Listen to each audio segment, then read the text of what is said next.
At a place like my company, a big corporation, you wouldn't stand a chance. James looked down on me at our high school reunion with 50 classmates. James has always treated me as a rival for some reason.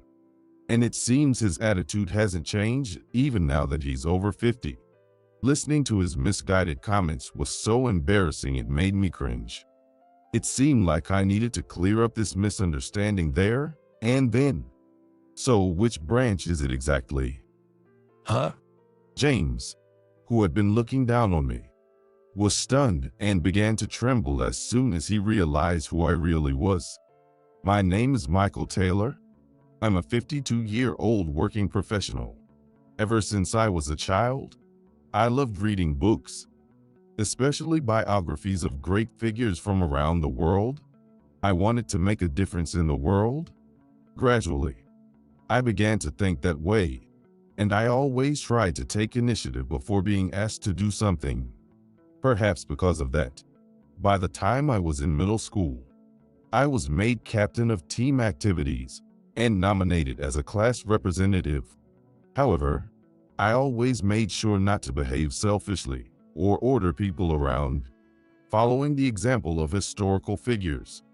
I advanced discussions with others towards mutually agreeable solutions. This approach was well received by everyone, and I had a fun time in middle school. I've enjoyed my life through high school, college, and even after entering the workforce. But looking back now, I feel that the middle school years, which really shaped the way I live, were the most fulfilling and fun. Just last month, I received a postcard about a reunion for that middle school group. At our age, many have moved away from our hometown. I can't even remember the last time I saw my middle school friends. Excited to meet my old classmates, I didn't hesitate to RSVP by marking yes on the reply postcard and mailing it back. On the day of the reunion, I headed to the venue with an indescribable sense of anticipation. The reunion was being held at a fancy hotel, and there were already a few people at the entrance. Is that Michael? Long time no see. Seeing me, my classmates started to greet me one after another. I had arrived earlier than the meeting time, but it seemed almost everyone was already there. They must have been looking forward to the reunion just as much as I was. Unlike our teenage years in middle school, we have all become adults in our 50s. Everyone looked older, but I could still see the traces of the children we once were, which brought a natural smile to my face. As I sat and chatted about recent times with a classmate nearby, suddenly, I heard a loud, vulgar laugh. Turning around, there stood a man in flashy attire. He was wearing an expensive-looking suit, showing off a shiny watch from his cuffs. Puffing himself up with confidence, he surveyed the room with his arms crossed. At first, I didn't recognize him due to his arrogant demeanor, but it didn't take long to realize who he was. The latecomer was James West. He was a classmate who always picked fights with me. James might have disliked me because we were both smart. However, unlike me, who was blessed with friends, James was harsh and would attack anyone he didn't like. That's why our classmates naturally kept their distance from him. We had been having a pleasant conversation, but we inadvertently looked at each other. Then, some of my classmates stood up to avoid James. But James, seeing me, purposely approached with a smug grin. Long time no see, Michael. You sure are dressed down, aren't you? James. Her. I didn't recognize you at first. You're wearing a snazzy suit. It suits you well. I complimented him sincerely, which seemed to please him. James then crossed his arms again and looked me up and down as if scrutinizing my outfit. You haven't changed much since middle school. You're getting on in years. You should care more about how you dress. James looked down on me as he continued. Well, I guess you've lived a life where you wear cheap clothes. Your job and earnings must not amount to much. So this must be your first time having a meal in such a nice hotel. Make sure you eat plenty and go home." Despite the exasperated looks from everyone around, James seemed oblivious. He continued to spout sarcasm without caring about the others' opinions, and I could only respond with a wry smile, as arguing back seemed petty. Eventually, James shifted his interest to discussing careers. "So what do you guys do for a living? You all look so shabby. I bet it's nothing impressive." While asking, James didn't wait for any replies and went on to grab classmate after classmate, making wild guesses about their jobs. "You were always looking at car magazines in middle school, so you must be working at an auto repair shop now. And your family owned a farm, right? You probably couldn't find a job and ended up depending on your family." He continued to point at classmates one by one, making arbitrary and prejudiced assumptions. Naturally, an awkward atmosphere filled the air, and nobody wanted to respond to James. Whether he was unaware of the critical atmosphere or simply chose to ignore it, James just opened his mouth wide and laughed boisterously. "Most of you are probably busy growing vegetables or taking care of animals. I'm different. I'm inherently a more intellectual person, working at a solid company." Despite no one listening, James proudly pulled out his business card. The card he handed over with such insistence showed he was a manager at Capital Corporation. That is a local major company that deals extensively with the development and sales of precision instruments for industries and research institutions. Caught off guard by the unexpected company name, I was left speechless. Seeing my surprise, James grinned even more. Then, placing his hands on my shoulders as if he couldn't contain his joy, he began to gloat. "Surprised, but it's true. I studied hard and graduated from Harvard University, and now I'm a manager at that Capital Corporation. Where did you end up working? How much did you study after graduating from middle school?" No matter which university we graduated from or what job we have, there's no superior or inferior among people. Various jobs support each other, and that's how society functions. My tone became harsh involuntarily. It wasn't just because I felt ridiculed, but I couldn't stand how James looked down on our classmates, agriculture, and livestock farming. He seemed surprised by the sharpness of my words. James looked stunned at my sharp words, but his expression quickly twisted. "Humph. Getting all worked up in response must mean you're also doing some kind of manual labor. You were always pampered, but it seems like you didn't make any effort after middle school." Turning his face away as if he had seen something distasteful, James deliberately shook his head from side to side. "Talking with someone at a different intellectual level is exhausting. I usually converse with my Harvard University classmates, so the content is completely different. See ya. Enjoy mingling at the bottom." With that, James moved to a table where some women were chatting. It's a shame he spoiled the mood when we all gathered together. I apologized to my classmates, but their criticism was directed at James. That guy has always been unpleasant, but becoming an adult only made him worse. Indeed, James had always bragged about himself since middle school, oblivious to those around him. I thought it was just childish vanity back then, but it seems it was his true character all along. If he hasn't changed by this age, it's unlikely he'll change much in the future. As James forced his way into the circle of women, I sighed. After James left, I shifted my focus and enjoyed catching up with my classmates. Eventually, another latecomer arrived, and almost all 50 of us were gathered, officially starting the reunion. As the former class representative, I led the toast, and the meal progressed. Initially, the conversations were a bit stiff due to the long years apart, but as drinks flowed, everyone seemed to be having a great time. In middle school, during the peak of adolescence, it was impossible to have a one-on-one conversation with a girl. But now, as adults, without any awkward shyness, everyone communicated maturely. I enjoyed discussing memories and impressions from back then with several people, revealing thoughts and wishes we had secretly held back then, like how we actually felt or wished we had talked more, was inexplicably fun. Sharing these feelings after 37 years brought a unique joy. At that moment, the entrance of the venue erupted. Turning around, the last person had just arrived, and several classmates rushed over nostalgically. June, it's June Miller, right? Oh, how nostalgic.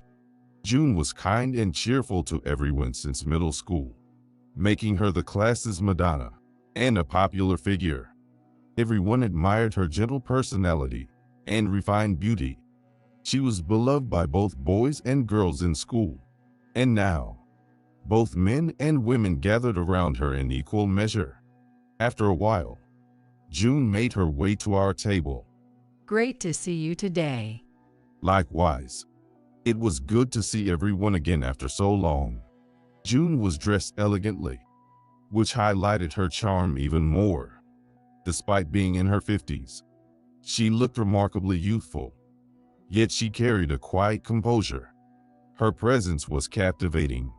During our middle school years, I, like everyone else, had admired her.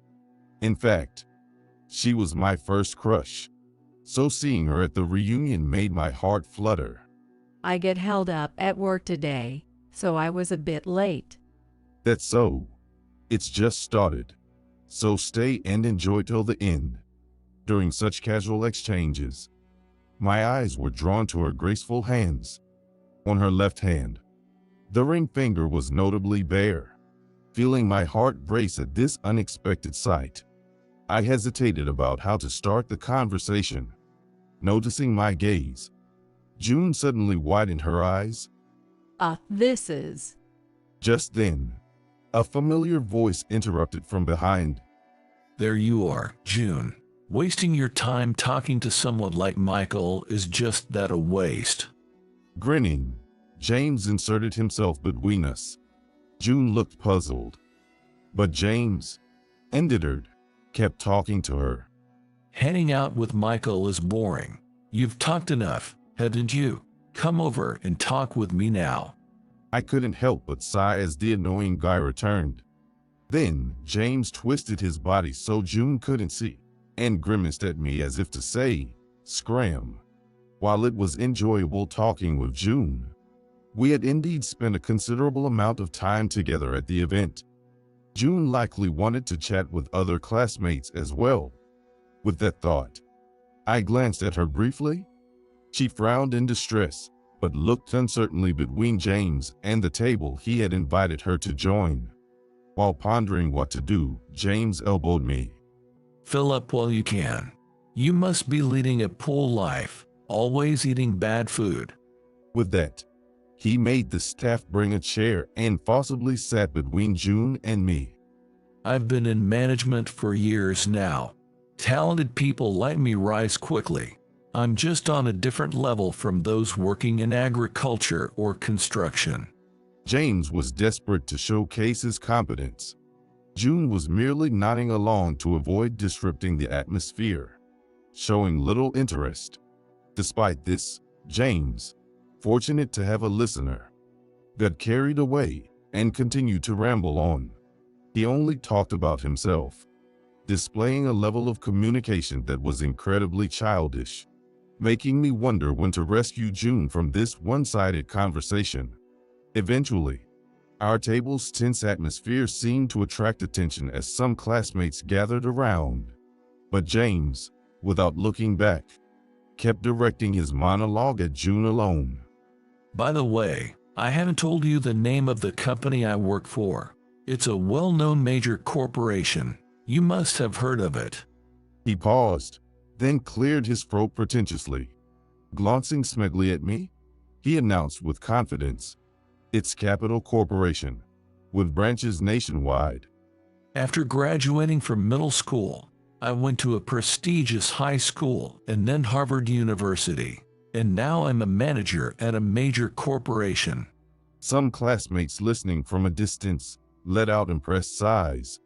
Pleased with himself, James began boasting even more. He exaggerated how first class his life was and how his role at a major corporation suited his superior abilities. In contrast, he exaggerated how much more down and out the lives of today's gathered classmates were, having only attended the same middle school as him, which soured the mood even further. As his voice grew louder, the surrounding tolerance was nearly exhausted, but James abruptly stopped. Then, turning to me, he flashed a provoking, sneering smile. How about that? Surprise someone like me, who used to study alongside you, has climbed so high. Well, a major corporation like the one I work for is out of your league, huh? Being looked down upon in front of 50 classmates, I felt more nostalgic than angry. Even in middle school, from math quizzes to the 50-meter dash and pay, James always tried to compete with me. But personally, I was never interested in winning or losing, considering school grades merely indicators of my learning progress, never engaging with his provocations. So, I never took the bait from James' provocations, but my classmates always got angry on my behalf. Now, as if reliving those past scenes, the classmates around James displayed faces filled with anger and dissatisfaction. James is acting all high and mighty again. Michael hasn't done anything, but James is as persistent as ever. Some directly spoke up to James, while others whispered among friends. I got an earful about his job earlier too. And why is he hogging all of June's time anyway? Faced with complaints from many classmates, James seemed to finally get irritated. Directing his anger at me was typical of him. People's worth is determined by how much their company is willing to pay them. Just because you were popular in middle school doesn't mean it's the same when you're an adult. Hearing James's misguided statements was so embarrassing that it made me feel embarrassed too. It seemed like I needed to clear up this misunderstanding there and then. I gestured to stop James, who was about to complain further, and opened my mouth, barely holding back laughter. So, which branch office is it exactly? Huh?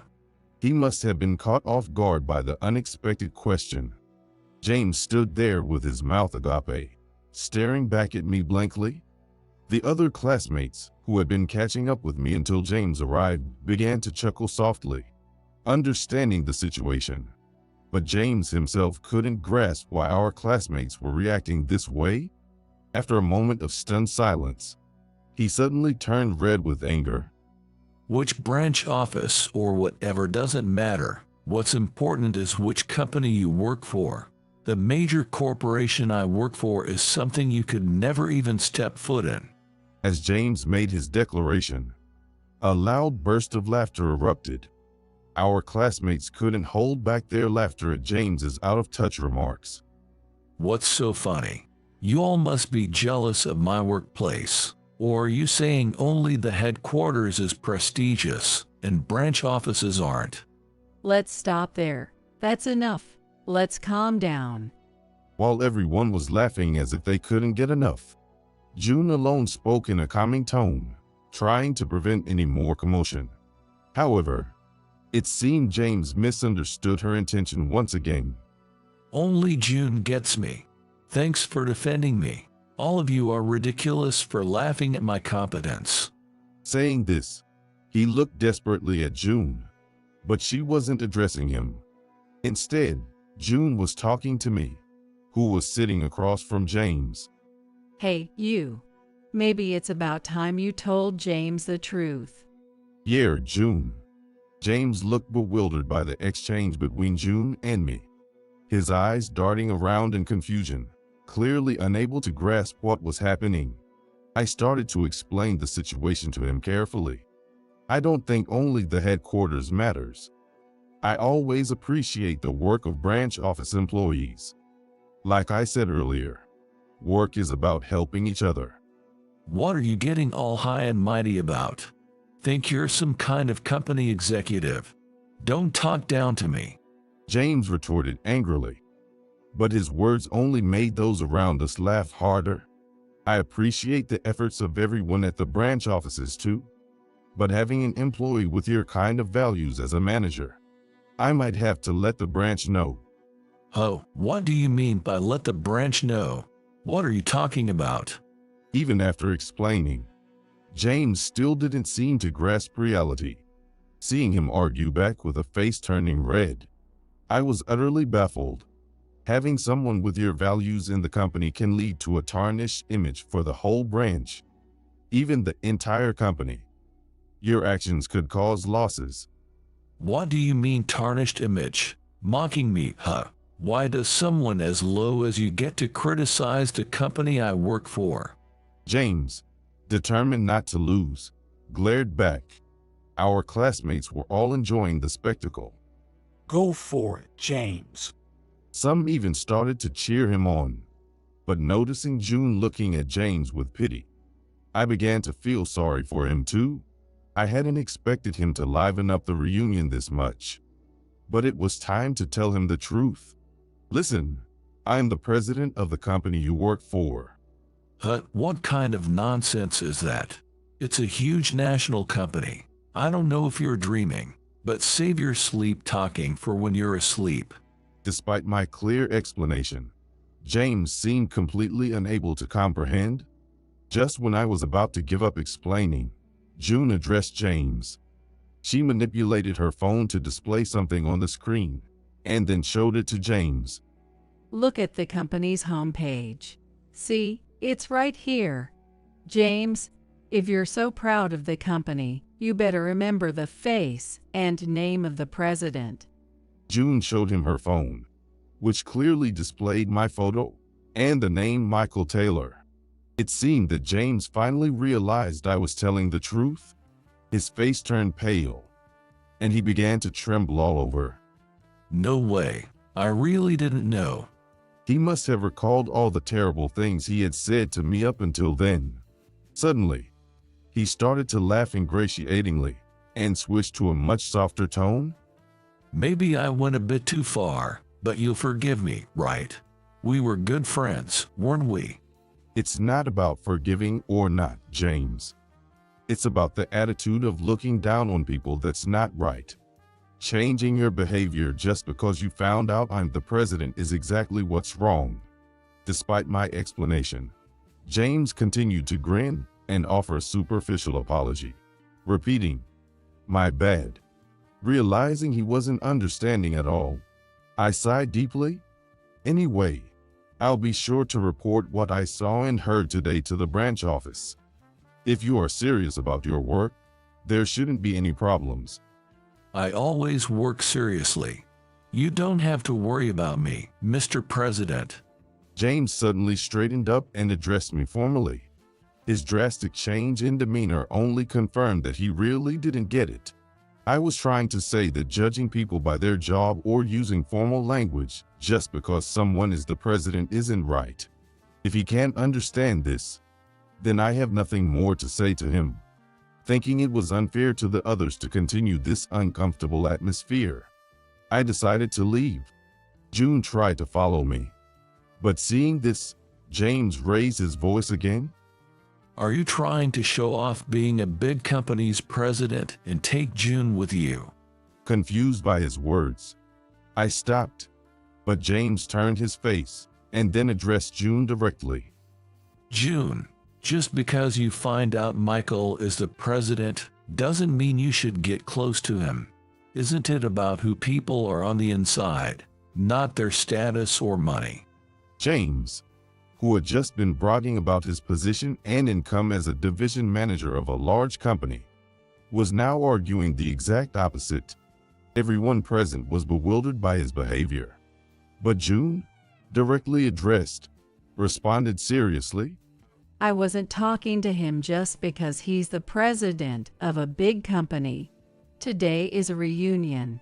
and I wanted to talk with everyone as classmates. Voices of agreement rose from the other classmates who were listening. However, James shook his head as if to dismiss the surrounding voices and stared intently at June's hand. Then, noticing her ringless left ring finger, he smirked. So, you'll talk to me too, right, June? You're not married now, are you? If it's really not about status or income, why not go out with me? Though James was also single, it seemed inappropriate for him to ask her out. Just as I was about to intervene, to my surprise, June firmly rejected him. Choosing you as a partner would be unthinkable, James. I can't see myself being happy with someone who judges people's worth by their job or income like you do. I almost burst out laughing at her clear refusal. Yet, even after such a firm rejection, James persisted. If you say you don't judge by job or income, then all the more reason you should come with me. If you still choose Michael, then maybe you're the one overly concerned with jobs and wealth. I have a clear reason. Whatever your misunderstanding, Michael Taylor is my husband. Upon hearing that declaration, James's mouth fell open and he froze, unable to move. But you're not wearing a wedding ring. I've been helping my husband at the factory since we were young, so I got into the habit of keeping my ring at home. As June looked at me, I nodded. That's right. I was actually surprised you didn't wear it today. It's our precious ring, so it's kept as a decoration. June blushed as she replied, in moments like this, no matter how old we get, she always seems so endearing. June and I exchanged smiles. But James, unable to accept this, spoke up again. That's a lie. You two are just messing with me. If you're really married, why are you acting so formal with each other? Just because we're close doesn't mean we can't be respectful. To me, June will always be someone very important, which is why I interact with her this way, as if to prove my words. June happily took my hand. Seeing this, James growled in frustration. But I'm not losing either. I wouldn't make you struggle if we were together. But James, you said you bought your clothes and car all on credit, right? And you keep the monthly payments as low as possible. I just don't feel I can be happy with someone who does that. June said this apologetically yet firmly. What's wrong with keeping the payment amount minimal? I'm making my payments just fine, so there's no problem. Besides, no matter how much I buy, the monthly payment amount stays the same, which is beneficial. No, keeping your monthly payments minimal even as your debt increases means you'll never really reduce the total amount of your debt. You'll just keep paying interest indefinitely. It seemed James was caught up in the immediate relief of manageable monthly payments, not realizing how much he would end up paying in total. James was paying a fixed amount each month, without knowing how much he was being charged in fees, or when he would actually be able to pay it all off. Our values about money are different, James. You should find someone who shares your views. Rejected by June, James understandably looked downcast and dejected. Feeling sorry for him, I couldn't help but speak up. Besides, June is happy with me. Look for someone else who's single. You're sure to find someone good. I meant to encourage him sincerely. But it seemed James took it the wrong way. He looked at me with resentful eyes and slowly began to tear up. You've taken not just my job, but my true love as well. Go away. With that, he shouted and, contrary to his words, he was the one who ran off. Thus, June, myself, and the rest of our classmates finally settled down and resumed the reunion. We spent an enjoyable night together. A few days after the reunion, holding the business card James had given me, I decided to inquire at the branch he worked for. As expected, it turned out that James was treating his subordinates, who were lower in position, with a high-handed attitude daily. I immediately contacted HR to start an investigation into the workplace dynamics and the environment of his department. As a result, it became clear that not only was the workplace atmosphere deteriorating because of James, but he was also behaving arrogantly towards clients.